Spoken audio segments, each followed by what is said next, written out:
Welcome to the Welcome to live Live chat. Chat. And here's the thing. That's a great start. Is we have to educate them, and second of all, we have to give them the resources to succeed. I know that the Philadelphia team is headed up by Dr. J, Julius Irving. We know that name. Yeah, I mean, anybody that knows MBA would know Dr. J. Yeah. And he'll be here in about another hour over in the picnic area, and then hopefully we get him on the show for a bit. Hopefully. Definitely get him on for a Yes. bit. Picks they're going to be the same as his. Really? Oh, come on. Well, if you want a bit of luck and You got you're bailed out. You can't do that. take the Irish maxim. Well, first and foremost, thank you so much for coming, Don. Appreciate it. Thank you so much. Thank you so for much coming being back. here, David. Of course. Yes, of course. Thank you for having me. And before we get started, I would like to say hi to our friends from Luke Belair. That's our sponsor today. Hello from all over the country. So let's just get started. First and foremost, Don, why are we here? What is going on today? You want to let them know?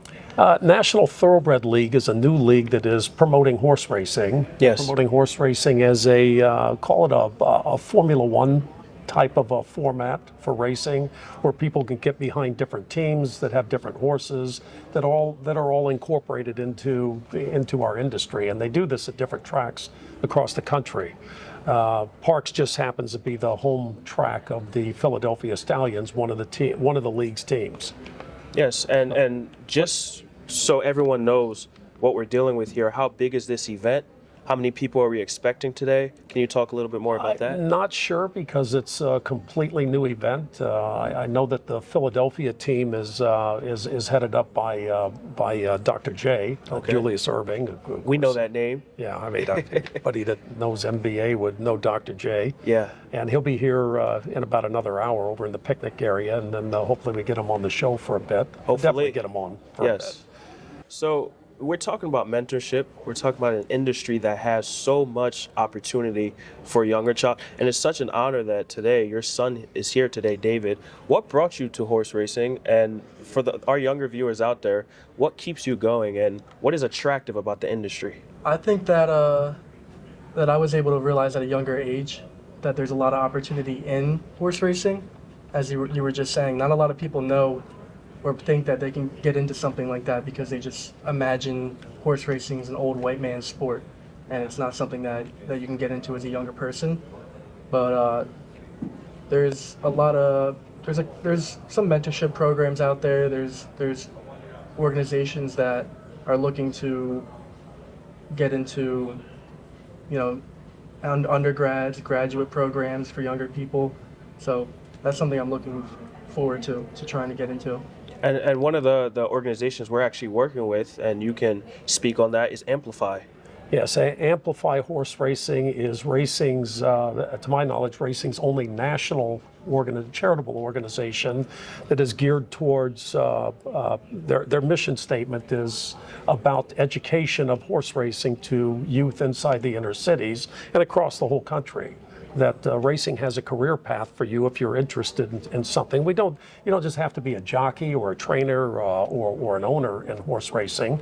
You can be involved in telecommunications. You can be involved in mathematics. You can be involved in agriculture, obviously, on the horse racing or the horse side of it. But we have, you could be a chef. We have just about every career path that you can think of: electricians, plumbers, Marketing. We probably have something that would probably interest everybody in some kind of career path. We have doctors, too many attorneys, but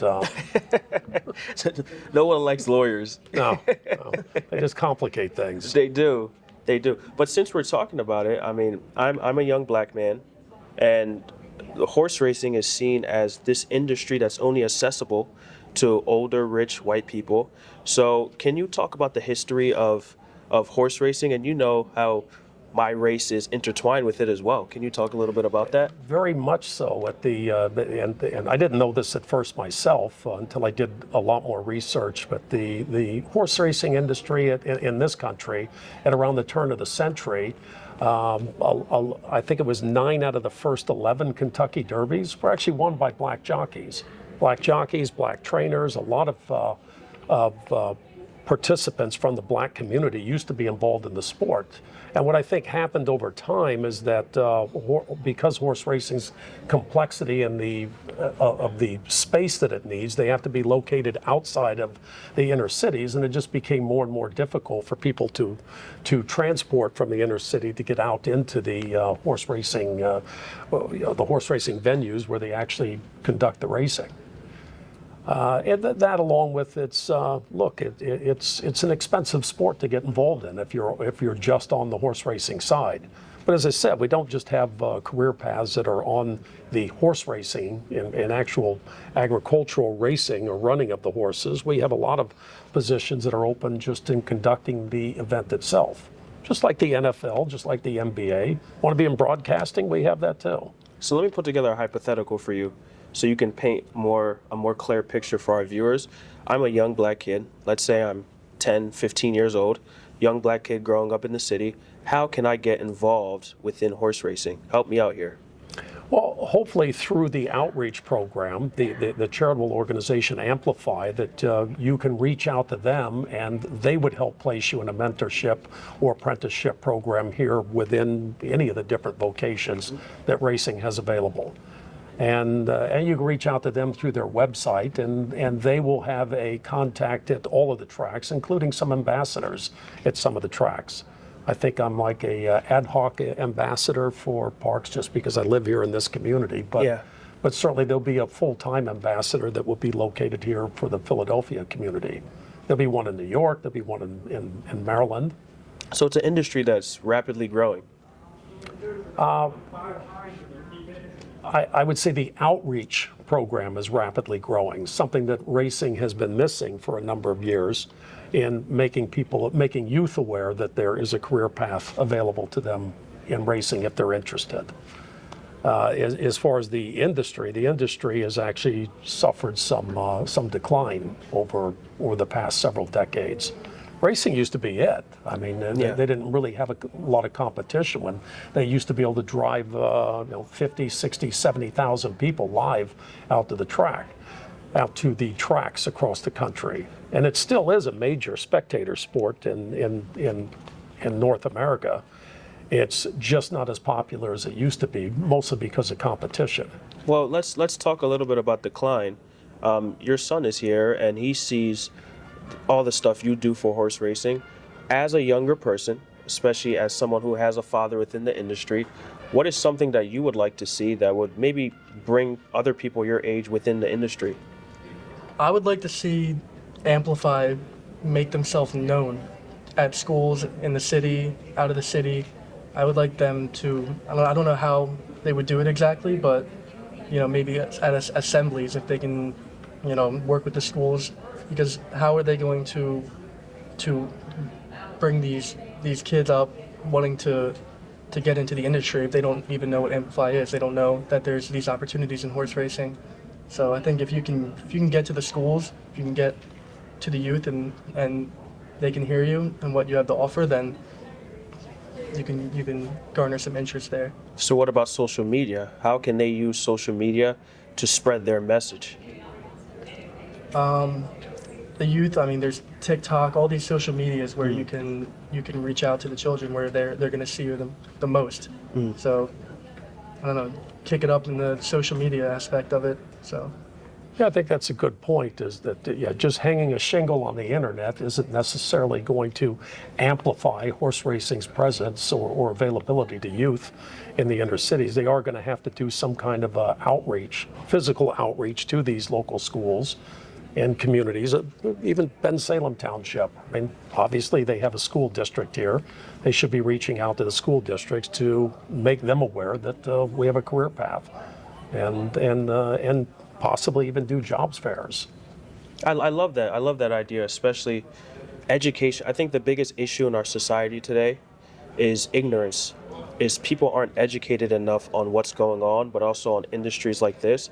And because of that, you're not able to make informed decisions. You're not able to see how great horse racing is and how much opportunity is in there. So it starts with educating the youth, letting them know that, hey, this is out there. This is something you can go into, and then pairing that with the right amount of resources to help them succeed. You talked about mentorship. So I think that's a great start. Is we have to educate them, and second of all, we have to give them the resources to succeed. But since you touched on Bensalem Township, and this is so close to my heart because I went to Bensalem High School, I want to focus on the I didn't know athletic you part went to of high it. school here. I went to high school right here, Bensalem wow. High School. That's cool. I'm younger than you think, though. Graduated 2020, but I went to really? high school here. Yes, I went to high school here. Just graduated Temple. But one of the things, can we focus on the athletic part? If I'm an athlete at Bensalem High School, how can I get involved in horse racing athletically to be a jockey? You would, in the past, you would reach out to some of the local farms if you knew somebody.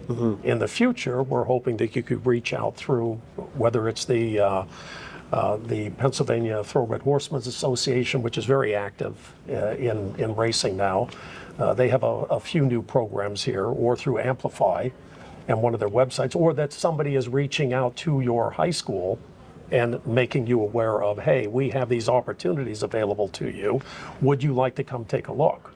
And I prefer that my industry does that the outreach program is reaching out to the local communities, the local high schools. It should start before high school. It should be the grade schools. And say, hey, come take a look.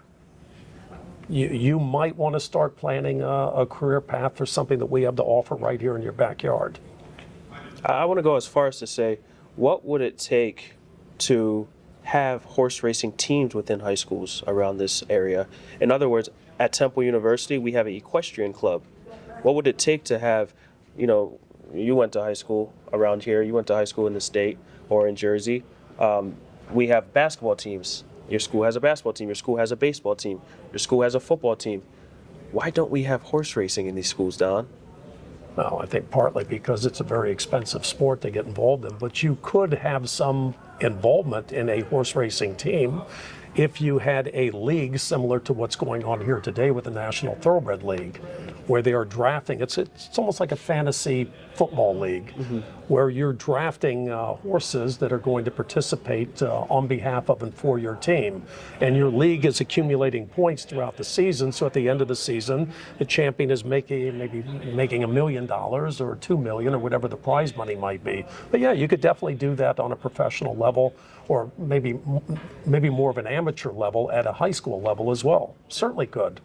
And yeah, I think with the growth of NTL in the future, I think the growth of NTL will be the key to there being those kind of leagues on the college level. It would kind of trickle down in that aspect where if NTL can show that it can succeed as a league on its own, then colleges might look to try to do the same. So how does, I just want to make this correction for viewers because I understand it, but how does the success of NTL correlate with the success of other schools instilling a team? Just like the NBA. Yes. If the NBA is successful, then colleges want to have college teams that compete. High schools have high school teams that want to compete. Horse racing should have horse racing teams that want to compete at a college level, and then more directly a local level, at a high school level.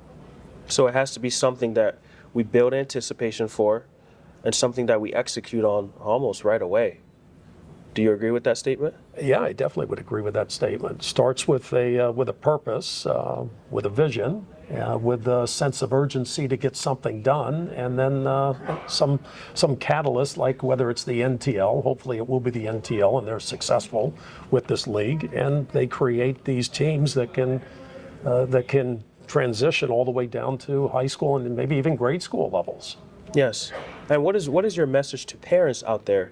Because a lot of younger children, it could be hard for them to understand the importance of going into industries that have so many career paths where you can meet so many valuable connections. What is your message to children to parents, about getting their children involved with horse racing? Look, there's no substitute for, it starts with parenting. Okay. Always starts with good parenting.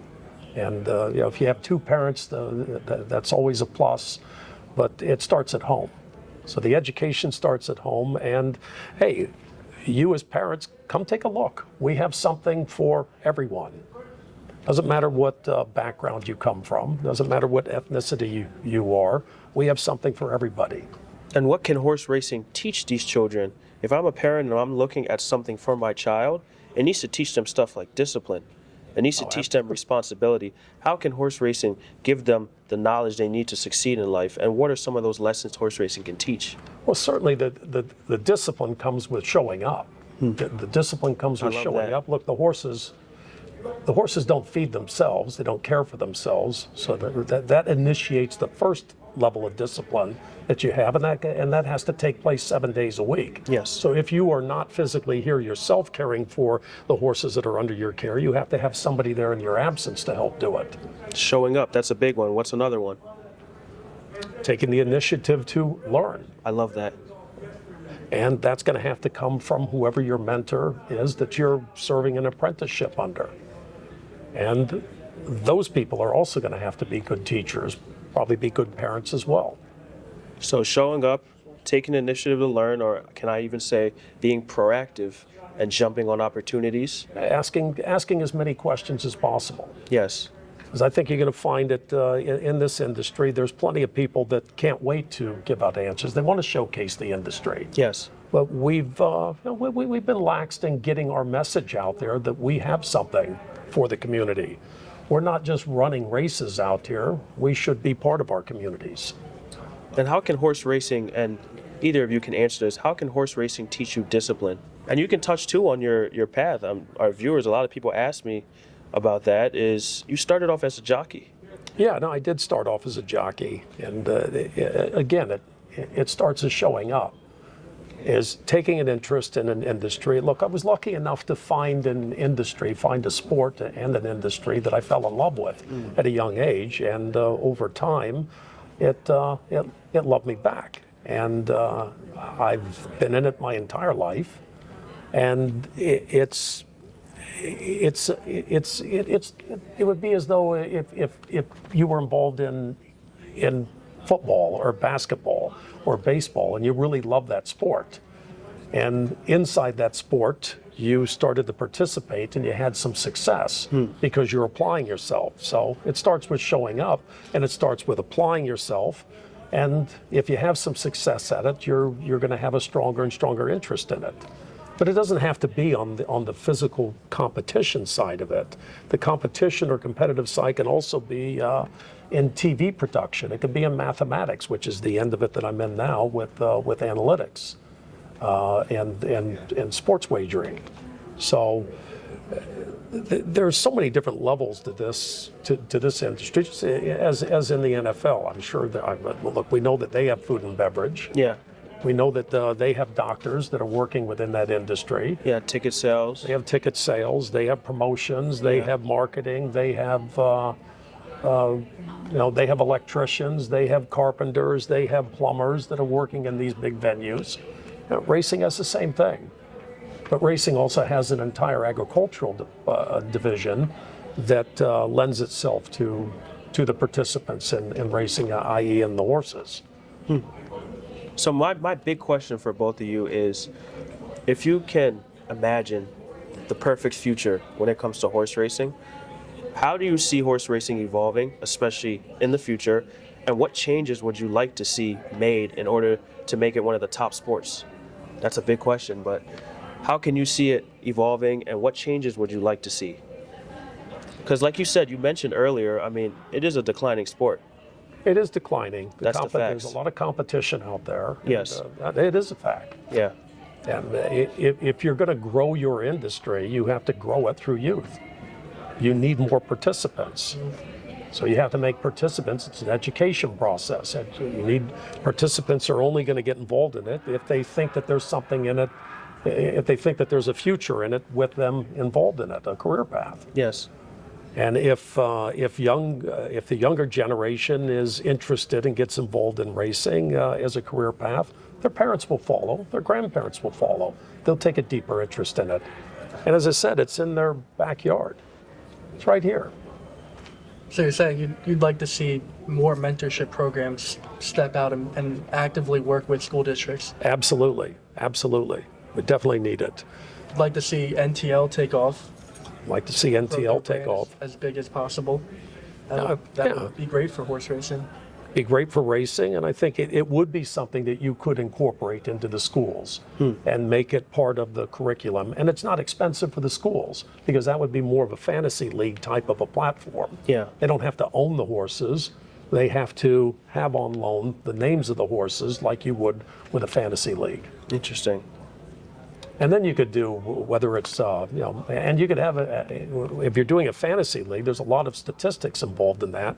You're going to have you could have math departments involved in running different statistical analysis on past performance data of horse racing, just like you would sports teams. I don't know how much statistics and analytics you guys do for your fantasy league. But so, can you touch on that a little bit? So, I got a degree in finance from Temple University. My minor was poli-sci. I'm interested in the math part of it and the analytics part. How can someone who is a math major or who studies statistics go into this industry? How good are they? That's a good question. Only ask it because if you're really excelling in math, then I want to have a private conversation with you, because we might want to offer an apprenticeship or mentorship program to any gifted mathlete. Yeah. If you really accelerate in math and statistics and building the econometrics type models and applied math, yeah, definitely could find a team that you could work with. And some of these teams are quite big now that are out there. But it's just like sports wagering. You have a group of analytics, like the movie Moneyball, that are sitting behind the scenes and writing programs, continuously doing analysis on statistical outcomes. And then they create probabilities and lay it over an open market and say, this is your optimal chance of success with this roster of players that you have. And we're doing the same thing when we look at a horse race. We're saying, in this race, given the historical data that we have, this is your most likely outcome. Now, there are other teams out there doing that as well. So as they're doing that, then we're all comparing our mathematical handicapping acumen, marrying it to a financial investment engine, and saying, given that tote board and how the market is fluctuating, going up and down, we're willing to risk, or we're willing to invest X amount up to a liability cap that we put on our choices in that race, saying, okay, here's what we're going to dump into this race. There's 100,000 in the pool. We're willing to be 2, 3, 4, 5% of the volume. So depending on the data you accumulate, then you can go take that data. The first part of it is interpreting it and figuring out who you want to put your money behind, figuring out what will be a good calculated risk, right? Or what horse you shouldn't put your stuff behind, your money behind. Yeah, if he's a slow horse, you're probably, just in layman's terms, if he's slow, you're probably, statistically or historically, he probably has much less chance of winning this race. Yes. So you're probably going to put a lot less money behind him. But if you do put money behind him, you're going to lower his odds, which means you've probably overvalued him relative to his ability to perform, statistically speaking. Yeah, I like that. So these programs are calculating risk? Yes. Well, that's one part of it, yes. You're calculating, it's a risk reward. You're calculating the risk relative to the probability of what you think he could. Everybody thinks you're just trying to pick winners. Yes, you want to pick winners, but you want to pick winners relative to the correct price. Yeah. Is this horse really a 1 to 5 chance of winning this race? Probably not. Is he more of a 50-50 chance of winning this race? If he's an overwhelming favorite. At some point, you can't keep betting that horse because his odds are going to go down too much. Yes. And if you're pushing his odds down, then you're pushing up the value of other participants in that race, and at some point they become an edge, and you want to start betting them. Small bets. Small bets, yeah. On longer odds horses, and big bets on, we call them hot favorites in a race. But you don't want to overbet the hot favorites in a race because there's no value there. And you only need that horse to run out one time, and they call them bridge jumpers, the people that load up $100,000 show bets and cause minus pools and some of the, you can't do that because you miss one time and you gotta win 20 more of those or 30 more of those to get back in the black. Yeah. Well, today's a big day. We're going to experience some really good horsing. We want to know, what is Don and David's pick? Who do you have today? First of all, who's racing? I don't want to put you on the spot. But tell us a little bit about who's racing and why do you pick? Let's just skip the Dr. J's race because I was just looking at it, the 10th race, last race of the day. Okay. And it's a National Thoroughbred League Dr. J Classic. And I really like this Irish horse that John Service is training in here with Frankie Pennington up. The favorite, I think, was the 5 horse, Everyone Loves Linda, but and Linda Rice, also a very good trainer. So if you do just a simple analysis of jockey trainer, horse combinations, and some kind of correlation, you got a very good jockey trainer combination between Haddock and Rice, and a very good jockey trainer combination between Service and Pennington. So what you're looking at this, and I may be someone new to the industry. What makes you a good jockey? Well, what makes a basketball player a good basketball player? That's a good question. They win. They win. They win. Their win rate is higher than the average jockey, so that would make them a great jockey. Yeah. Frankie Pennington's actually a pretty decent jockey. Let me see. What are characteristics of a good jockey, a winning jockey? Is he in the gym a lot? Is he strong? Or? Oh, they're very dedicated. You mean physically? I mean, these guys are out here at 6:30 every morning and on horses about the same time they get out. They're on horses every day. They're doing weight work in the weight room. They're doing endurance work. They're actually out here training with the horses every morning. So there's a lot of dedication goes into being a jockey.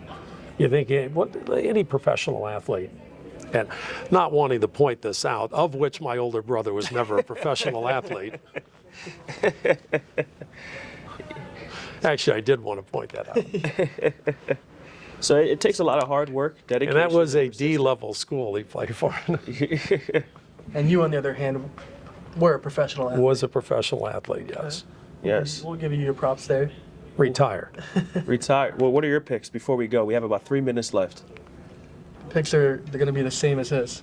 Really? Oh, come on. Well, if you want a bit of luck in You here, got bailed out. You can't do that. take the Irish Maxima, and the team is an Irish team. I haven't had a chance. California to look at this Shamrocks. yet. Yeah. I'm going with Majestic Creed because I'm a big Philadelphia Stallions fan. Interesting. Yeah, I don't know. Jamie Ness is a good trainer. Michael Sanchez is a local favorite, and he's a very good jockey, very good trainer. If there's going to be an upset in there, that's probably a good choice. Methinks. Philly's always the underdog. Philly's always under. Yeah. Before we go, I want to hear from both of you. We have 1 minute left. Yes, the Eagles do need new coaching. You're done with Sirianni. What about the Phillies? I was done before the season. Yeah. For them. What about the Phillies? I don't know about the Phillies. Yeah. Baseball's complicated. Yeah. Much more so. And if there's one team we don't want to win, it's going to be the New York Knights. New York, yeah, we don't- hate we- New York. we We're don't at Philly, want- man. We hate New We York. don't want another New York team beating us out. One positive note before we go. One positive note to the youth about getting into horse racing. Tell them something, and then you too, one positive note. Look, if you think you might have any interest in the horse racing industry, reach out. You can reach out to me on my social media. Just DM me.